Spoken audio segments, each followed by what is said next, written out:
think it's you, right? Is it you? I'll take him any day in my choir.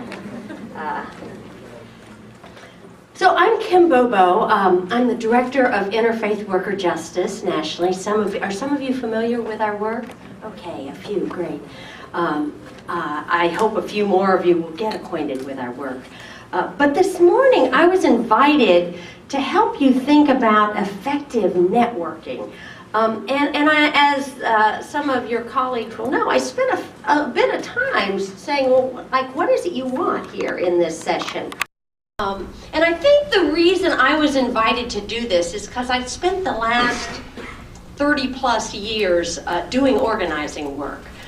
First, I was an organizer with Bread for the World.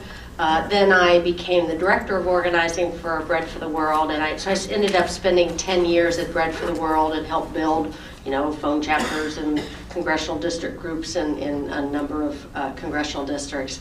I then moved to the Midwest Academy, where I became a trainer on community organizing and spent almost the next 10 years doing training on community organizing. And while I was there, I wrote a book called Organizing for Social Change, which is the best-selling organizing manual in the country. So I think that's primarily why I'm here, is the organizing work. And then 14 years ago, I founded Interfaith Worker Justice, which is a national network of people around the country. There's some great little brochures on your table that engage people of faith in issues of low-wage work. And so I know something about organizing. And as I looked over your goals for your mission work over the next 3 years, you're really charged with at least 2 of those primary goals are to get at the root causes. Well, root causes are kind of hard to get out without doing some organizing. So that's what we're really going to be focusing on this morning. And so we have a little PowerPoint. I am not, the teenage crowd, so I'm not the queen of the PowerPoints, but let's see what we can do. I have to put my glasses on to see the buttons. So sad. Welcome. Okay. Go. Page down. Page down. Oh, it's not page up. Okay, page down. Try pointing at the laptop. Point to the computer. Maybe I have to Try do pointing at it raw. That's why I hate these things, Okay, now what did he do? It's like my sons, Okay, go ahead. Which one? This one right here. That one. All right, now we're on the program. We're on the program. All right, so we really want to focus on addressing root causes of poverty and violence. Okay. Okay, you just do it. Okay. All right, so now there's supposed to be a line across here, but I couldn't figure out how to draw the line. So, but the point is that there's lots of good things you can do. It's not that organizing is the only good thing, but organizing tends to challenge power and systems. Social service, soup kitchens, a lot of the direct service that our churches are so good at, it pretty much accepts power relations as they are, right? As you get over doing a little more training, it pushes the envelope a little bit. You get into community development work. That almost always involves some organizing to get to the community development, but then often sort of flips back into much more a sophisticated social service. And then there's advocacy, which is really doing something for others, right? Advocating on their behalf. And then there is direct action organizing, which is involving people in organizing and making the change for themselves. There's a huge amount of overlap between advocacy and direct action. We're going to be talking about that end of the chart this morning and not this end. Is that clear? All right. Hey, Rob. Oh, it's yours. Okay. I'm going to like this. So there's really, on the direct organizing organizing in, there's three core principles. One is that you want to win real improvements in people's lives, right? This is not about passing a resolution, right? This is not about symbolic. This is about real improvements. Secondly, you want to involve people in giving them a sense of their own power, right? It's not somebody else doing it for them. And thirdly, you want to change the relations of power, right? You want to have whoever the folks are in power have to think twice, because they're going to think, oh, that Presbyterian Mission Committee's out there, right? They got to think twice about it. So we want to change the relations of power. Okay, don't click, you know. All right. Now, in almost any organizing, I have to hold that too? Oh, darn. Okay. Oh, no, I can't. But I'll put it here and I'll stay closer, I promise. Okay. Now people can hear better? All right. In an organizing campaign, there's 6 basic steps in an organizing campaign. First, you have to identify the problem, right? What is the problem you're trying to solve? Secondly, you got to turn that problem into an issue. You don't organize on problems. You might talk about problems, you might study problems, but when you get to organizing, you have to organize on a solution. And the solution is almost always, unfortunately, a partial solution or something that's going to get you there, because you know most of us we don't have the power to win the full solution to the problems we're working on. Third thing in organizing is to develop a strategy. A strategy is a plan for winning in a way that meets those 3 basic principles, right? So it's winning, engaging people, and changing the relations of power. Fourth step in a campaign is you put pressure on the target. And in organizing, the target it's the decision maker. It's the person who has the power, or the institutional grouping that has the power to give you what you want. Fifth step, the target responds. Now, what does the target or the decision maker almost always say first? No. No, that's right. And how do they say no? No. No, go away. But there's some more sort of subtle ways. What's that? Nothing. Resist. Resist, okay. What else? Form a task force. Oh, form a task force. That's a good thing. The most common one is there's no money, right? Well, there's money for everything else. There's just no money for any of the things we care about, right? There's no money. This has never been done before. Sometimes they even say, well, how dare you ask for this, right?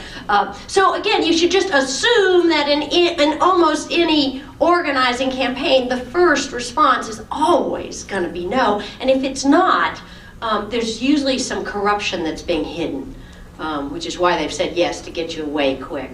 And then the last step of the campaign is basically you continuing to find new and creative ways to put pressure on the decision maker, on the target. So again, what we're trying to do is initially figure out the problems that we care about, right? Poverty, whatever, and turn it into a solution, right? A specific solution might be, you know, for poverty and hunger in the U.S., passing the Hunger-Free Kids Act, right? That's a solution. That's what you organize around. You don't organize around hunger, right? You might educate, but you don't organize around that. You organize around specific solutions. So we want to spend a good part of our morning talking about strategy. Because in my experience, this is the place where the religious community is a little shaky. So we're going to spend time talking about a system to help you think about putting together that plan to win and engage people and change the relations of power. So to do this, I want you to help make a chart for yourself. And this is called a strategy chart. Now, if you have another system and it works for you, you can use this. But if you don't have one, let me recommend this one. So begin by turning your paper landscape. Take one of those nice yellow pieces of paper.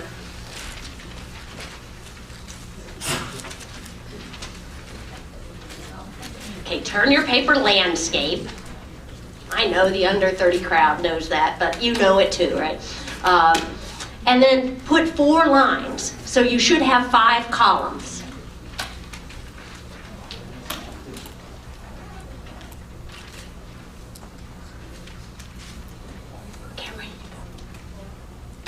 All right, now column 1. At the top of the column, this is a column where you want to put your issue goals, right? This is the solution to the problem, right? Again, it's a partial solution.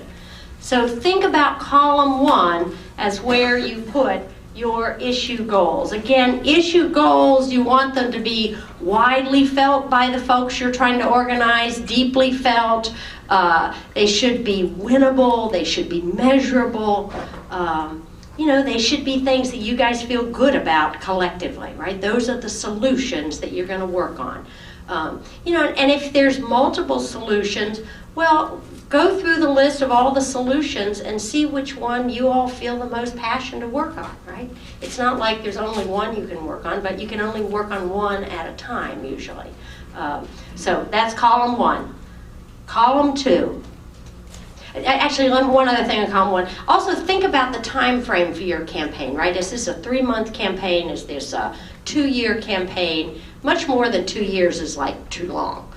So you need to think about the time frame for your campaign, because most of us can't sustain ourselves for way long periods of time. Second column.